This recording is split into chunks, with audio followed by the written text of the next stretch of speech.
Folks, before you start the episode, would you like a free case of premium craft beers? Well, we've partnered with Beer 52. They are offering you a free case of 8 unique beers you won't find anywhere else. Beer 52 are the UK's #1 beer club. Every month they visit a different place and expertly curate a case of exclusive beers from the region's best breweries. Your free case will include an eclectic selection of beers from the world's best beer countries, including the UK, Germany and the USA.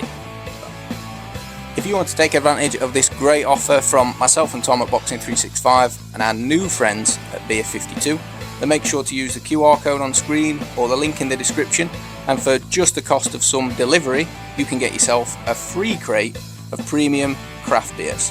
Enjoy the rest of the video.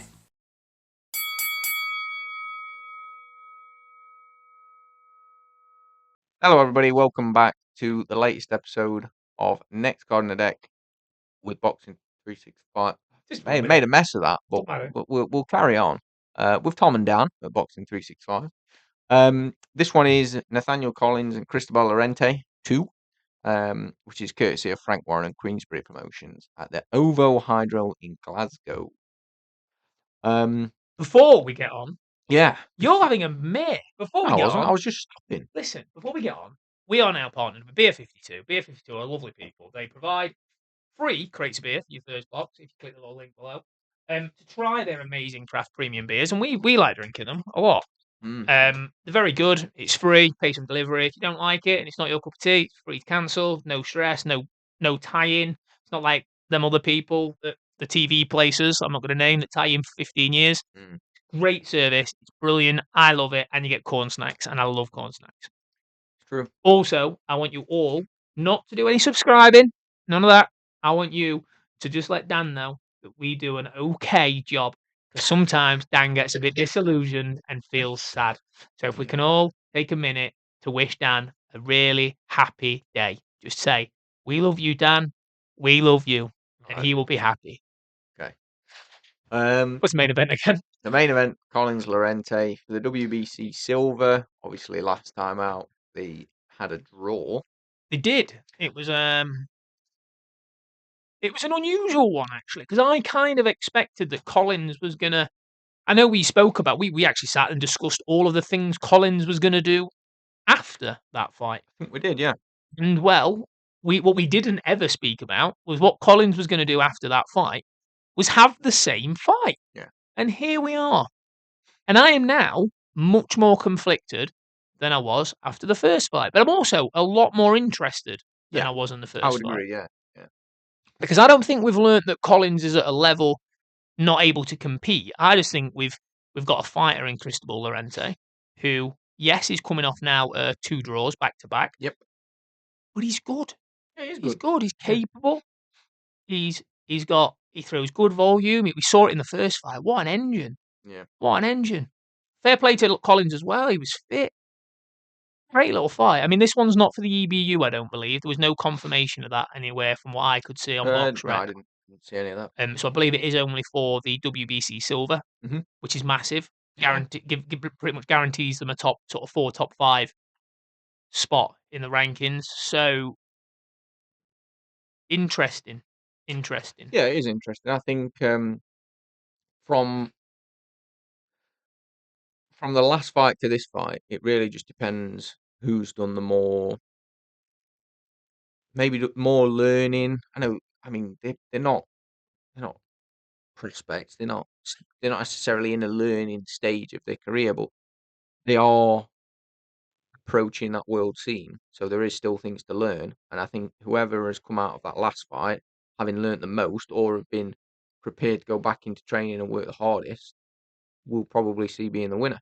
I hope it's Collins, but if Lorente comes again like he did last time, but this time maybe a little bit more dominant and not so phased by the counter punching, then It's an interesting one, isn't it? Because I was going to say you get to this level and it becomes sort of margins.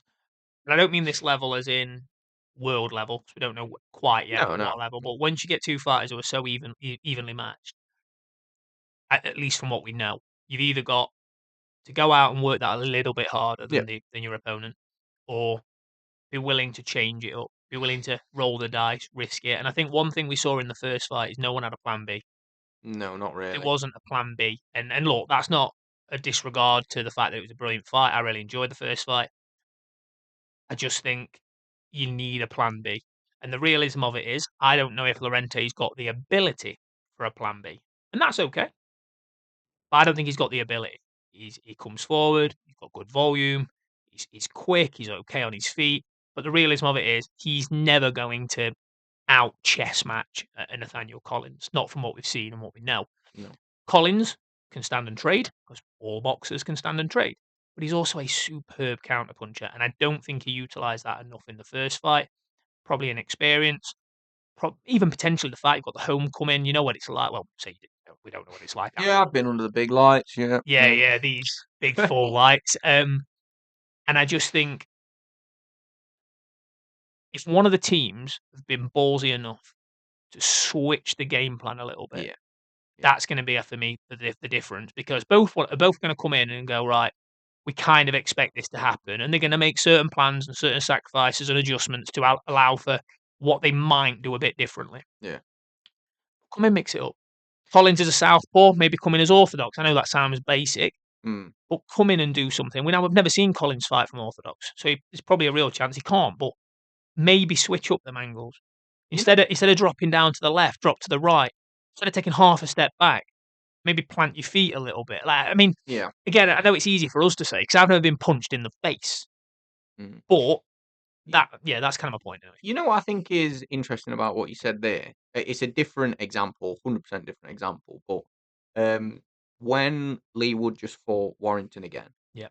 he came out like not what we were expecting and just flipped the fight on its head from the last fight. Mhm. Um, and it does go to show that if you do come with something different, something that perhaps again it sort of sounds obvious, but at the same time you're good at what you're good at, so it doesn't necessarily mean you can just go, well, I'll just do something different next fight, so they don't know what's coming. But if you have got that about you, where you can say, right, well, we're going to approach it differently, um, then yeah, your opponent's going to struggle to prepare for that. And I think, like you say, if Collins decides, all right, yeah, I'm normally happy to be a little bit more back foot and counter punching, and not too many wasted shots and stuff. If he's happy to change it up a little bit, like you say, maybe stand his ground or even try and push the pace at times, probably will throw Lorente Yeah, off his game. But then you've got the opposite, haven't you? If we find out Lorente is just as happy going backwards, could end up with another close fight. I hope it's a good fight. I'm sure it will be. But I think it will be.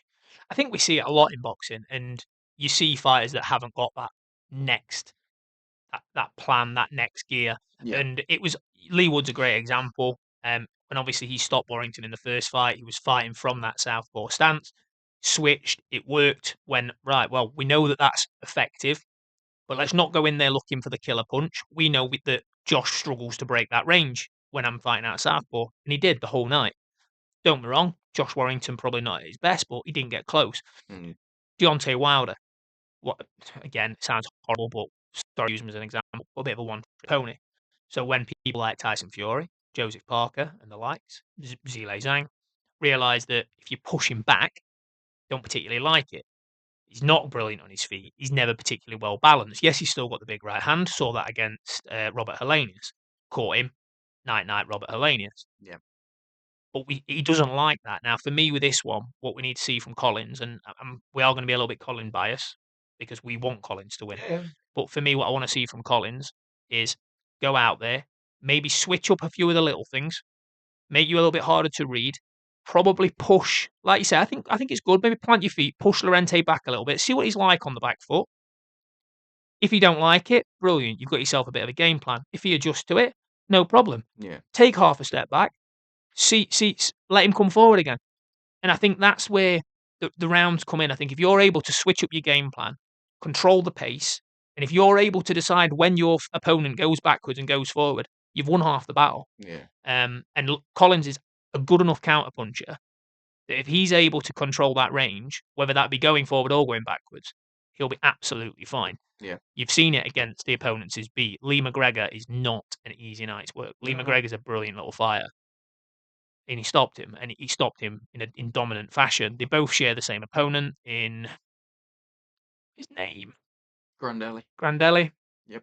So Who's just fighting Liam Davis Liam this Davis weekend. isn't he? For clarity, for people that are wondering what we're on about, it's because we're recording ahead of time.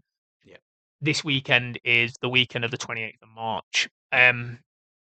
So yeah, I love the fight. I think it's brilliant. I'm really excited, and I think the winner, by the way, I think the winner gets a massive fight next. What kind of massive fight do you think? Do you think they will get that world title I chance? think I wrote a name, but I can't remember if I did. You did write. I did write a name, and I remember who it is. So That obviously, depends on what that person does as well, doesn't it? it does. So there's talks about that person moving up. Now that person's Nick Ball. Now Nathaniel Collins going to be a top. If he wins, he's a top 5 WBC fighter at featherweight. You've then got Lorente, who will be in the same position if he wins. Lorente's not contracted to Queensberry. Collins is. Nick Ball's with Queensberry. They're easy fights to make. For me, Nick's got nothing to prove. Nick's at world level. Yep. What a fight! Yeah, and it'd be a good. It's a good yardstick. It would be a good fight for Ball to still go. I'm still all right at this weight. Yeah. All that sort of stuff, which I'm sure they'll be figuring out anyway. But it would be a good indication for everybody else, wouldn't it? I just worry about with Ball. I know it's not a Ball call, but I just worry with Ball stepping up. He's already small. Like, at what point do you go, Nick? Fine. Nick, it's light heavyweight. Like, let's draw a line. But yeah, that's our main event, and I'm sure it's going to be a good one. Who do you see winning it? I hope Collins, but I've got a. I don't want to say I'm seeing another draw coming because I think that's too hard. It does feel like one of them fights. Yeah, it does, but it does feel Yeah. like the kind of fight that could happen. And I think Collins is the kind of fight that could happen too, if that makes sense. No, I get it. I get it. And I do. You've seen it with Lorente now. He's coming off 2 draws. Yeah. So it happens. And I just think you get these fighters where you could put them together 20 times and you'd have a close fight. Cameron Von, Gavin Gwynn, prime example. I don't think it matters how many times you'd put them two in a ring. You're always going to have a close fight. And actually, in a lot of ways, there's some similarities between these two. You look at, obviously, Gwynn's a little bit more come forward, a little bit more sort of, not necessarily reckless, but a little bit more Mexican. But you've got the counter puncher, you've got the come forward fighter. Yeah. It's an intriguing fight. Super excited. Yeah. But I'm more excited about the next one. Yeah, the next one is the vacant British super bantamweight title, and it is Dylan Arbuckle and Nico Levers. Yeah. So we don't know if this is co-main. I had a look earlier and trying to work it out. But I decided I didn't care if it was co-main because Nico's going second. I can't put him top because he's not main event. Yeah. But I can put Nico second. And you actually, to be fair, it was you that put Nico second. You did the order. So fair play to Dan, who recognised that Nico Levers belongs in second place. Not in this one, though. That didn't come out very well. Not in this one, though. Nico coming in as an underdog, and I get it. I get it. Arbuckle's the promoted fighter. However, I just think you look at the styles, and I think, and look, I've always rated Nico, as have you, just for clarity, but I genuinely believe that Nico is European level at the very, very least. You think? I do. And I don't think it's the fact that Arbuckle's not, but I think this is where styles make fights. Arbuckle, so hands up, hadn't watched a lot of him. When the fight got announced, I had a quick look at the highlights and bits because Nico wanted to see what he was up against. I have watched a bit more. He's good. He's very amateur. Bit like a Lewis Richardson, to give you an idea, because I don't know if you've watched any Arbuckle. Okay. Throws good 1-2s, picks his shots, timing, doesn't throw a lot of volume. Now, what I think is going to happen here, Nico will come forward, he'll pressure you, he's awkward, bit unorthodox. Still jab, still move, still box. Clever fighter, Nico, in his own right. I think volume's going to do it, and I think he stops Arbuckle. You think? There's a little bit of bias there, I appreciate. Yeah, he's not a powerful puncher, is he, Nico? So. He's not, but we saw him growing into that power before. Obviously, there was a few issues with fights dropping out, which hopefully Nico won't mind us saying. But there was a few issues with fights dropping out, a few issues with the board, a couple of bits and bobs. Nothing sort of below board. It was just paperwork issues. Contract fell out with Matchroom. He had a fight fall through on GBM. He had a fight on Queensbury against, what his name? Martinez? What's his name? He fights everybody. Darwin Martinez. So he fought him. Other than that, he's been a bit inactive. This fight's been in the making since September. Crazy, I know. Yeah, it's going on a while. But we saw against Piotr Merga. Mm. He stopped him in the night, had him hurt a few times. I think Nico punches harder than his record gives him credit for. Merga's just fought Josh Babb in a competitive fight for the English title, which, in my opinion, general rule of thumb shows where Nico's at, which is British level, which is what we're seeing. I am biased. I'm sorry. There's not many fighters I'm going to be completely biased towards, and I'm not saying there's not a way that Arbuckle wins this, but Arbuckle doesn't punch hard enough to keep Nico off him. Yeah, that's true. He's not necessarily a puncher either, is he? So Nico's not going to have any concern of going, right, I need to close this gap. No. But he is going to hurt me. Yeah. Obviously, he's going to hurt him, but he's going to really hurt me. And He can't stay on him. And Nico will happily be up close. He'll happily trade in the pocket. He'll be in and out of range close enough, and he'll drop out half a step to come straight back in. Whereas when I was watching Arbuckle, he'd take half a step back with the view to reset, get back to his jab, and look for openings again, which is fine.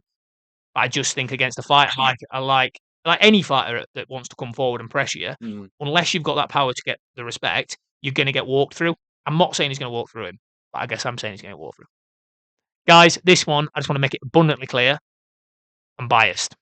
Yeah, but I mean, you've made it clear who you're hoping to win as well. Do you think that Nico is going to have the beating of him? I spoke to Nico. Nico is as confident as they come.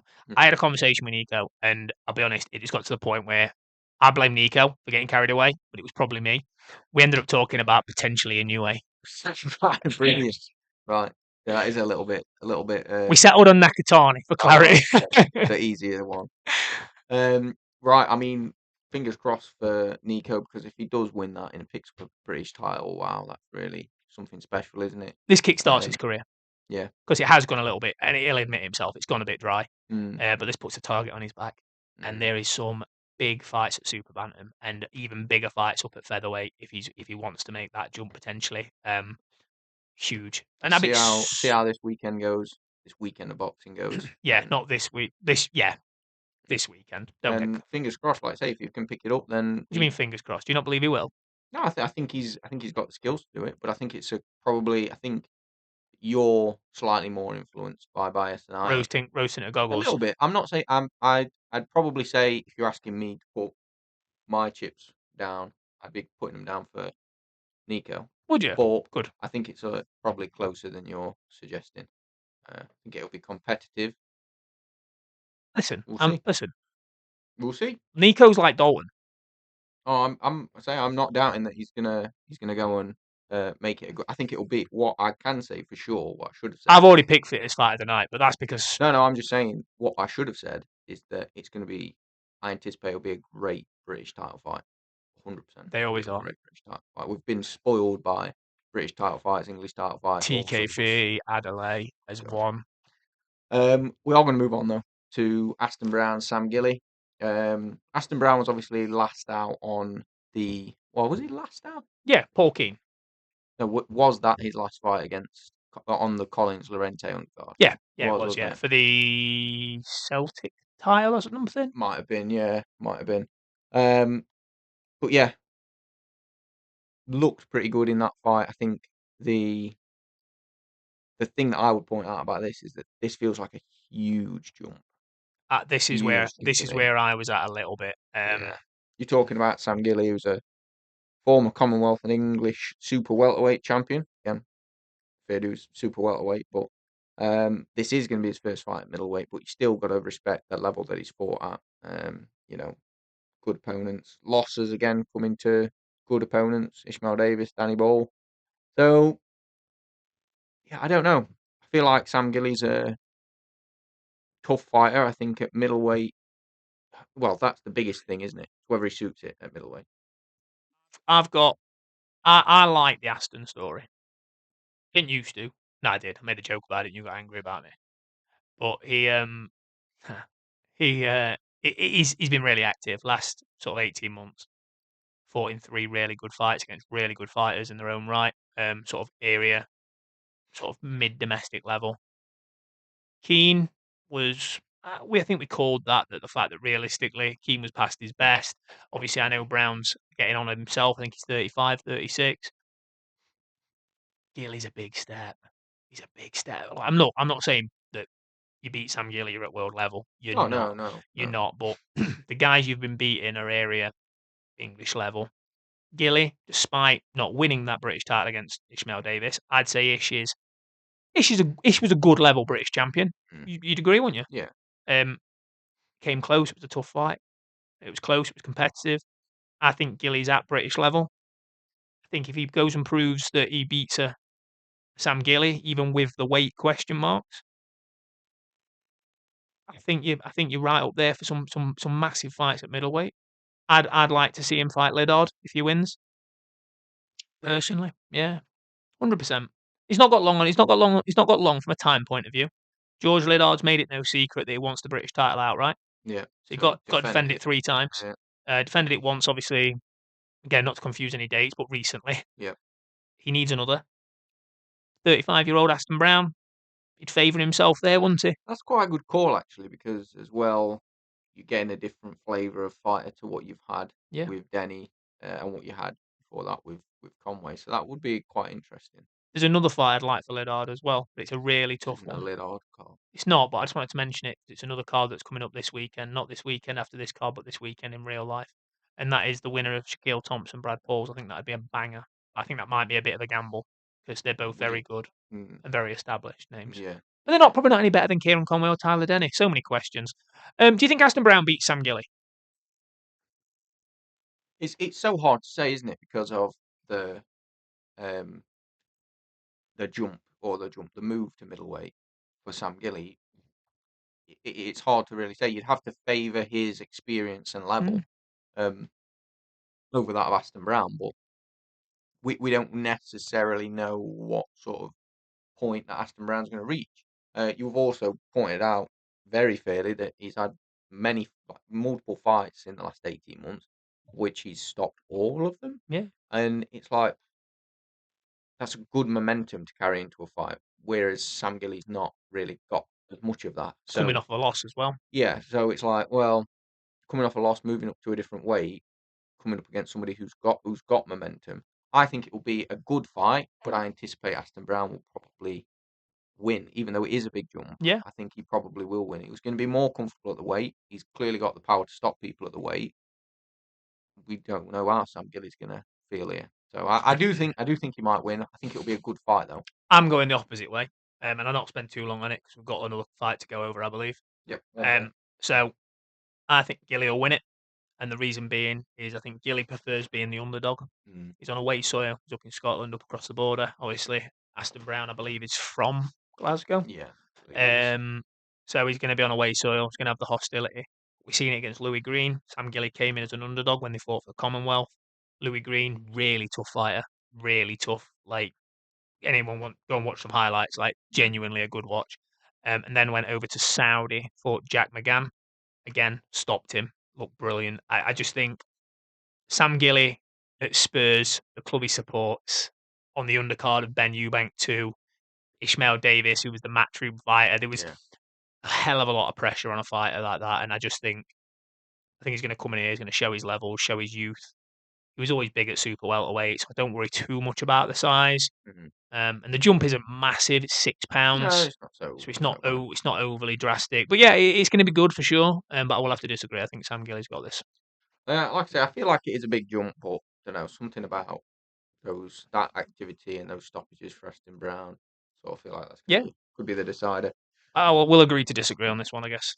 Yeah, the Prick. final fight we're going to talk about is Royston Barney Smith and Conor McIntosh for the vacant British and Commonwealth super featherweight titles. Um, I'm reluctant to say that this feels like an open and shut case, but based on It's an Royston open. Barney Smith's last win over Danny Quartermain, where when we said that he was going to win, we had a lot of people telling us, no, Danny Quartermain's good, this, that, the other. You know, Quartermain is good. Quartermain is good, but Royston Barney Smith's better. Can I remember when I think Royston Barney Smith was when we first did that episode? It was very early on. Don't think we had mics, Probably not. and I said that Royston Barney Smith is special. Now it feels like I say that a lot, but I think that's because we talk about boxing a lot. Royston Barney Smith is special. He's a future superstar of the sport. And once again, I'm going to get a load of shit about that because you're going to clip it and you're going to post it, and everyone's going to jump on the bandwagon and give me a load of hate. And I'm telling you, there are a couple of areas because I want to play devil's advocate a little bit. Worry me with Royston. A, he's 22. He's very young. He's been match tough in his last fight. It's a tough enough fight. I think this is an open and short case. I think there's a skill level difference. Royston hits harder. McIntosh's only got one knockout in his 8 wins, I think. 1 in 10. 1 in 10. Yeah, look, the realism of it is, I just think there's a level to this, and I think, to be honest, McIntosh probably isn't actually at the level to be fighting for a British title. I think he's probably below that. But he has fought for the WBF world title in, I think, like St. Lucia or something. It was weird. Threw him off my pace a little bit. The thing that worries me with RBS, with our Royston, is he's not big. Physically, he's not strong, and I appreciate that comes down to age. We've not seen it yet. But I get this horrible flashback. I want everyone to close their eyes with me here. Apart from Dan, because he needs to have his eyes open. Apart from Dan, eyes open. Close your eyes, and then what we're going to think is we're going to think back to another fighter. A lightweight. You know where I'm going to go? Who was super talented, fast hands, stopping people, proving a level. But he wasn't ever physically tested. Mr. Gary Cully.